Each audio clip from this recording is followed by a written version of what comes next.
اصل جو انٹیوں کی بات کر رہا تھا کہ بہت ساری انٹیاں آج کل اپنے آپ کو پابند نہیں سمجھتی شوہر کے حقوق کا.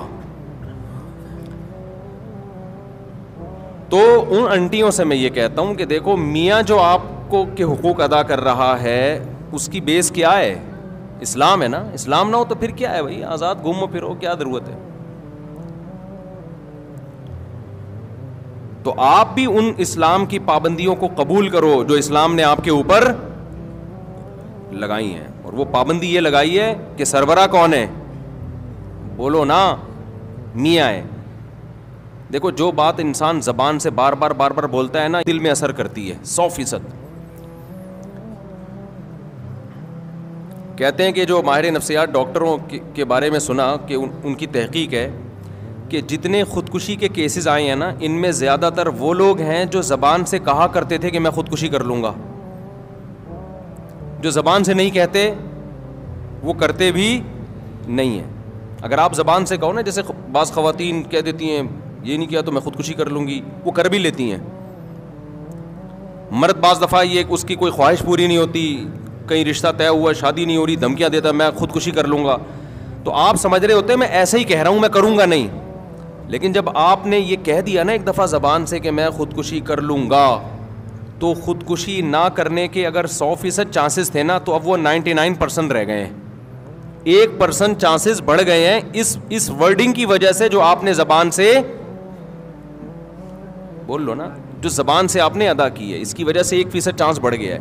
دوبارہ یہ لفظ آپ نے مذاق میں ریپیٹ کیا کہ میں کر لوں گا, تو 2% چانس آپ کے بڑھ گئے. ایسے واقعات ہیں. جو لوگ بیوی کو طلاق کی دھمکیاں دیتے ہیں اور وہ دل میں یہ ہوتا ہے کہ میں دوں گا نہیں, کبھی بھی نہیں دوں گا, بس ویسی دھمکی دے رہا ہوں, تو خوب سمجھ لو کہ پہلے یہ تھا کہ 100% چانس ہے کہ آپ نہیں دیں گے, لیکن جب آپ نے ایک دفعہ دھمکی دے دی نا, اب وہ 100% سے کم ہو کے کتنا رہ گیا ہے؟ 99%. جن لوگوں نے بیویوں کو طلاقیں دی ہیں بعد میں پچھتائے ہیں, آپ ان کی سروے کرو تو پتہ چلے گا یہ وہ لوگ ہیں جو مذاق میں یا غصے میں طلاق کی دھمکیاں دیا کرتے تھے. جو دھمکی نہیں دیتے تھے وہ نہیں دیتے. اس لیے یہ جو الفاظ ہیں نا طلاق کی دھمکیوں والے, یا میں خودکشی کر لوں گا یا کر لوں گی, یا میں طلاق لے لوں گی, خواتین بھی بعض دفعہ کہہ رہی ہوتی ہیں یا میں خلا لے لوں گی یا میں دے دوں گا, یہ الفاظ اپنی ڈکشنری سے بولو نکال دو. جب دینی ہو نا تو تمیز سے جو شریعت نے ایک پروسیس بتایا ہے, اول تو نہ دو, کوئی اچھا کام تو نہیں ہے یہ. بعض دفعہ بہت شدید ضرورت ہوتی ہے تو اس کے پھر ایک پروسیس رکھا ہے, اس میں دھمکیاں ومکیاں نہیں. دھمکیوں میں دی تو آپ کا DMR بننا شروع ہو جاتے ہیں, آپ کے لاشعور میں ایک چیز جانا شروع ہو جاتی ہے. ہر وقت آپ غربت مہنگائی کا رونا روتے رہو, غربت بڑھ رہی ہے, مہنگائی بڑھ رہی ہے, غربت بڑھ رہی ہے, مہنگائی بڑھ رہی ہے, غربت. ابے بھائی تمہارے کہنے سے تو بڑھ نہیں رہی, وہ تو ویسے ہی بڑھے گی. آپ یہ بھی بولو گے نا مہنگائی نہیں بڑھ رہی, نہیں بڑھ رہی, نہیں بڑھ رہی, تو بھی کیا ہوگی؟ بڑھے گی. تو کیوں اپنے آپ کو ٹینشن میں ڈال رہے ہو؟ کوئی بولا کرے مہنگائی بڑھ رہی ہے, آپ بولو کہ پتہ نہیں یار, ہو سکتا ہے بڑھ رہی ہو, ہم تو پہلے بھی کھا رہے تھے, اب بھی کھا رہے ہیں. آج میں جہاز میں نا ایک صاحب ملے جو 27 ملکوں کا سفر کیا انہوں نے. مجھے کہنے لگے مفتی صاحب میں 27 ملکوں میں گیا ہوں, امریکہ کئی مہینے رہا, اور پتہ نہیں جاپان اور یورپ. بڑے پڑھے لکھے ایجوکیٹڈ آدمی تھے. کہنے لگے پاکستان جیسا واقعی کوئی ملک نہیں ہے. تو میں نے کہا خیریت؟ میں نے کہا ان کو میں لے آتا ہوں, ڈکن وکن گٹر کے دکھا دیتا ہوں. انہوں نے کہا میں نے سب دیکھے ہوئے پھر بھی نہیں. خیر وہ کیا وجوہات انہوں نے بتائی, ابھی ٹاپک سے ہٹ جاؤں گا پھر میں. واقعی سکون بہت ہے یہاں پہ. تو کراچی گند بن گیا نا, باقی پنجاب تو ایسا اس طرح نہیں ہے نا, وہ تو صاف ستھرا ہے. اسلام آباد صاف ستھرا ہے, یہ تو کراچی ہی ہے سارا. جو ابھی انشاءاللہ میں کراچی پہ ایک خوبصورت ولاگ بنا رہا ہوں, اور میں نے اپنا ولاگ کا چینل بھی الگ کر دیا ہے تاکہ یہ مذہبی چینل اور ولاگ آپس میں مرج نہ ہو. تو اس میں یہی چیزیں ہوں گی, کراچی کی آبشاریں. اس کا نام بھی مفتی طارق مسعود ولاگ, وہ بالکل الگ کر دیا ہے. تو اس میں جو شروع ہو رہا ہے نا, وہ تو ایئرپورٹ جانے کے اسلام آباد میں جا رہا تھا, گٹر میں گاڑی پھنس گئی ہماری نا, تو وہاں سے میں نے ولاگ شروع کر دیا. 2 رکشے گٹر کا پانی بہ رہا تھا, اس میں الٹے ہوئے تھے نا, ایک ٹرک آدھا الٹا ہوا تھا, اور گٹر پتہ نہیں اتنا گٹر نکل کہاں سے رہا ہے, میں تو حیران ہو رہا ہوں, اتنا تو لوگ کھا نہیں رہے لیکن اتنا, واللہ عالم, بہرحال ایک حیرت کی بات ہے. تو میں نے کہا, میں نے دیکھو یورپ کی بھی آپ کو پیرس کی وہ دکھائی ہے, وہاں کی آبشاریں, اب ذرا کراچی کی آبشاریں بھی دیکھ لیں آپ ماشاء اللہ. تو تھوڑی سی شاید حکمرانوں کو غیرت آ جائے, نیت یہ ہے, چیزیں وائرل ہوتی ہیں تو حکمرانوں کو تھوڑی سی غیرت آ جائے. تو اس میں دکھائے ہیں کراچی کی آبشاریں, اور کیسے بڑے بڑے ٹرالر جو ہیں وہ ان کھڈوں میں جا رہے ہیں, اس میں دکھائی ہے گہری خوبصورت کھائیاں بھی ہیں اور پہاڑیاں بھی ہیں الحمدللہ. وہ کس ڈیزائن کی پہاڑی ہیں وہ آپ اس میں دیکھ لیے گا. اور پھر سندھ حکومت زندہ باد کے نعرے بھی لگوائے میں نے لوگوں سے, کوئی غلط بیانی نہیں ہے اس میں, زندہ باد نا, اللہ کرے آباد رہے ہمیشہ. خیر, تو اب دیکھو یہ بھی ویل للمطففین میں داخل ہے کہ آپ کیا کرتے ہیں, اپنے حقوق اسلام کا لیبل لگا کے پورے پورے وصول کر رہے ہیں, جب حقوق دینے کی باری آتی ہے تو کلچر کا سہارا لے رہے ہیں, یورپ امریکہ کا سہارا لے رہے ہیں. تو بھائی یا تو پورے امریکہ جیسے بن جاؤ یا پورے کدھر کو آ جاؤ, پورے اسلام کی طرف آ جاؤ نا, پورے ادھر کو آ جاؤ. اپنے مفاد میں اسلام, خواتین خلا لیتی ہیں نا کورٹ سے, کسی مفتی سے نہیں پوچھ رہی ہوتی کہ خلا ہوا ہے کہ نہیں ہوا. جی ہم تو ملک کے قانون کو مانتے ہیں, جی ملک بھی تو اسلامی ہے نا. لیکن جب اپنا مفاد ہوگا, اپنا کہیں فائدہ ہوگا تو پھر کس سے رجوع کیا جائے گا؟ مفتیان کرام سے. تو یہ بھی ویل للمطففین میں داخل ہے, اور آج یہ بہت ہو رہا ہے, ماں باپ اولاد میں ہو رہا ہے یہ. اولاد اپنے حقوق لینے کی باری آئے گی, اسلام کی لیبل لگائے گی, جب ابا کے حقوق دینے کی باری آئے گی تو پھر کلچر تو آج کل ابا کو مانتا ہی نہیں ہے.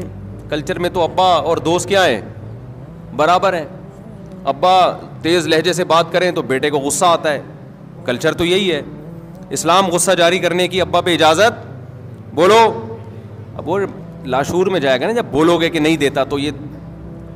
تو میں جو اصل کہہ رہا تھا نا, میں خواتین کو ایک گزارش ہے میری, مرد کو نا یہ حدیث بار بار نوٹ کرے کہ نبی صلی اللہ علیہ وسلم کی موجودگی میں امی عائشہ نے برتن توڑا. یہ 2 حدیث مرد لوگوں کو میں بیان بھی کرے, اس سے اس کے لاشعور میں یہ چیز چلی جائے گی. جو بد اخلاق آدمی ہے نا, بدتمیز قسم کے, یہ سوچا کرو جب شادی نہیں ہوئی تھی تو کس اسٹائل میں بات کرتا تھا میں, وہ ریکارڈ کر کے رکھا کرو اپنے. میں جب نکاح پڑھاتا ہوں نا, دولہا سے کہتا ہوں قبول ہے تو کہتا ہے قبول ہے. میں کہتا ہوں بھائی اس اسٹائل میں قبول جس اسٹائل میں شادی کے بعد بات کرے گا بیگم سے. سمجھ میں آ رہی ہے بات؟ شادی کے بعد جس اسٹائل میں آپ کا جو لب و لہجہ ہوگا نا, وہ یہ نہیں ہوگا اتنی تمیز سے, گواہوں کو آواز ہی نہیں جا رہی قبول ہے کی. اسی طرح چیخو جس طرح بعد میں تم نے چیخنا ہے. پھر وہ ذرا زول سے بولتا ہے, پھر بھی اس اسٹائل میں نہیں بولتا جیسے بعد میں اس نے بولنا ہے آگے جا کے. تو آدمی کو چاہیے یہ 2 حدیثیں یاد کر لے, ہر مرد کو, اور دوستوں میں اس کو بتائے, اس کا بڑا فائدہ ہوتا ہے. ایک حدیث, امی عائشہ نے برتن توڑا دوستوں کی موجودگی میں, آپ نے اس کی توجیہ بیان کی کہ غارت امکم, تمہاری ماں کو غیرت آ گئی, اور کوئی غصے کا اظہار نہیں کیا, برتن اٹھا دیا بس. تو یہ جو کہتے ہیں نا رکھ کے, کوئی دوست بیان کر رہا ہوں نا, میں نے تو رکھ کے چماٹ لگایا. اچھا وہ آگے یہ نہیں بتا رہا ہوتا پھر کھائے کتنے میں نے, وہ اسکپ کر رہا ہوتا ہے وہ. تو یہ حدیث آگے بتایا کریں. دوسری وہی دعوت والی, عزت کتنی دے رہے ہیں اپنی زوجہ کو. کتنے لوگ ہیں سعودی عرب میں جاب کر رہے ہیں, امریکہ میں جاب کر رہے ہیں, اللہ نے گنجائش بھی دی ہے, بھائی اپنی بیگم کو ساتھ لے کے جاؤ. وہ کہتے ہیں یار گزارا مشکل ہو جائے گا. سب گزارا تو مشکل ہو جائے گا, لیکن تمہاری شادی اس لیے تھوڑی ہوئی کہ بیگم یہاں رہے تم اس کو کھلاؤ, صرف کھلانے کے لیے تھوڑی ہوئی ہے. زوجہ کا جو مطلب ہے, صاحبہ کہتے ہیں عربی میں, ساتھ رہنے والی, ساتھ رہنے والی. تو ساتھ رہنے والی کیا, جب آپ جاب کرنے کے لیے گئے سعودی عرب یا کہیں گئے, ایک سال کے بعد آپ مہینے میں 1 دفعہ, سال میں 1 دفعہ آ رہے ہو, اور ریٹائرمنٹ پہ اب آؤ گے, 20-25 سال تو بیگم کے بغیر گزر گیا نا. تو یہ صاحبہ کہاں سے ہو گئی؟ صاحبہ کہتے ہیں ساتھ رہنے والی. کوئی بہت ہی غریب ہو بیچارہ نہیں افورڈ کر سکتا, اس کے احکام الگ ہیں, لیکن نارملی ایسا نہیں ہوتا اور نہیں ہونا چاہیے. اللہ کا خوف پیدا کرنا چاہیے. جہاں جا رہے ہو شریف آدمی ویسے بھی کوشش کرتا ہے کہ بیگم ساتھ ہو, کیونکہ وہ ریموٹ کنٹرول کی طرح آپ پہ نظر رکھتی ہے, لہذا کوشش ہوتی ہے عزت دار لوگوں کی بیگم کو ساتھ لے کے جاؤ. دوسرا یہ حدیث جو میں نے بتائی نا, 2 حدیثیں, یہ اگر آپ آگے نقل کریں گے نا تو اپنے حالات شاید کچھ سیٹنگ پہ آ جائیں. اور خواتین کو پتہ ہے کیا سوچنا چاہیے, عورت کو یہ حدیث بار بار, قرآن کی آیت الرجال قوامون علی النساء, اللہ نے سربراہ کس کو بنایا ہے؟ مرد کو. سر کا تاج کس کو بنایا ہے؟ مرد کو بنایا. آقا کس کو بنایا ہے؟ عورت مرد کی غلام نہیں ہوتی, ماتحت ہوتی ہے. غلام اور ماتحت میں فرق ہے. دیکھو آپ آفس میں ہوتے ہو, آپ کا ایک باس ہوتا ہے, آپ اس باس کے غلام نہیں ہوتے, لیکن کیا ہوتے ہو؟ ماتحت ہو. صدر, وزیر اعظم, ہم ان کے غلام نہیں ہیں, لیکن ماتحت ہیں یا نہیں ہیں؟ ماتحت کی کام ہوتا ہے ایک جو سربراہ ہے اس کو عزت دینا, نمبر 2 اس کی اطاعت کرنا. ہر چیز میں رکاوٹ, ہر چیز میں رکاوٹ. کوئی بات میاں کرے فوراً اس کے, ایک آدمی نے کہا میں نے اپنی بچی کی شادی کرنی تھی, ایک رشتہ آیا, مجھے پتا تھا میں بولوں گا تو بیگم میری مخالفت بولے گی یہاں نہیں کرنی میں نے, تو کہہ رہے میں نے کسی کو بھیج کے بیگم سے کہلوایا کہ اس کا اچھا رشتہ آیا ہوا ہے, لیکن اس کے تمہارے میاں نہیں مان رہے, تو وہ مان گئی فوراً.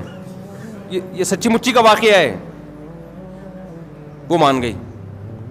اور میاں گھننا بن گیا, نہیں یہاں نہیں کرنا, مجھے یہ بالکل پسند نہیں ہے, میں نہیں کر سکتا یہاں پہ. اور یہ ابھی کیا بتاؤں, یہ گیم بھی میں نے ہی سکھایا تھا اس کو, کیا شرمانا آپ سے. یہ طریقہ بھی کس نے سکھایا تھا؟ میاں کو. مجھے ان دونوں کے حالات پتہ تھے کہ ان میاں بیوی میں نا ہمیشہ ایک دوسرے کے 180 ڈگری پہ چل رہے ہوتے ہیں, اس چکر میں بچی کا بیڑا غرق ہو جائے گا. تو اچھا رشتہ آیا, میاں نے کہا یار میری بیگم میں بولوں گا نا وہ بولے گی نہیں. وہ کہہ رہی ہے یہ تو بیوقوف آدمی پتہ نہیں کون سا رشتہ اٹھا کے لے آیا. بعض عورتیں یہ بھی سمجھتی ہیں کہ مرد جب گھر میں بچی کی جلدی شادی کرتا ہے تو گویا وہ اپنی جان چھڑانا چاہ رہا ہے. یہ بہت غلط سوچ ہے. بعض دفعہ باپ چاہ رہا ہوتا ہے کہ بچی کا اچھا رشتہ آیا ہے, ابھی کم عمر ہے, لیکن کر دو, اچھا رشتہ ہاتھ سے نکل جائے گا. اس میں خواتین یہ لیبل لگا رہی ہوتی ہیں کہ گویا جان چھڑانا چاہ رہے ہیں بیٹی سے. یہ بہت خطرناک تانا ہوتا ہے مرد کے لیے. کوئی مرد اپنی بیٹی سے جان نہیں چھڑانا چاہتا, وہ اس کے مستقبل کے لیے قربانی دے رہا ہوتا ہے. اب اس کے گھر میں بھی ایسا ہی کہ وہ بیگم تانا دے, جب بھی کوئی رشتہ آئے تو بیگم تانا دیتی ہے جان چھڑانا چاہ رہے ہیں.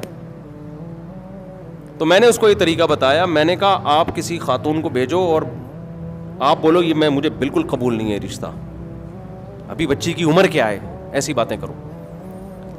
تو ہو گئی شادی, صحیح ہے نا, اور اللہ کا شکر ہے کامیاب شادی بھی.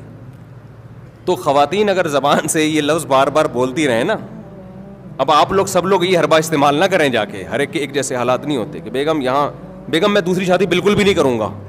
پتہ چلا آپ نے کہا کہ اب ایسا ہوگا نا, بیگم کہے گی نہیں تم تو کرو گے. اب آپ نے کہہ دیا نا نہیں کروں گا, وہ کہے گی میں یہی سننا چاہ رہی تھی آپ سے, اور مجھے ویسے بھی یقین ہے کہ آپ بالکل بھی نہیں کریں گے. آپ کہو گے یار ہماری ساری پالیسی کیا ہو گئی,